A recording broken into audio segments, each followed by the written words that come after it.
So yau zan nuna mana wani abu da bamu san shi ba a WhatsApp. Misali na shiga WhatsApp dina kamar yadda muke gani a nan wajen, daga nan wajen akwai status na mutane.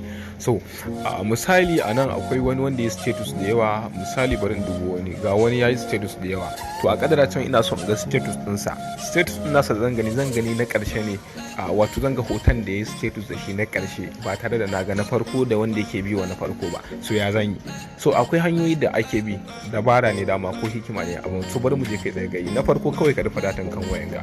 Bayan ka rufe datan kan wayanka sai ka taɓa status ɗin da yi, yayin da status ɗin zai fara biyun kamar yadda muke gani a nan wajen. Wannan rubutu ne shi yasa ya bani damar da nan gan shi. So zan ta biyun har sai na je kan da ƙarshe, gashi wannan shine na ƙarshen.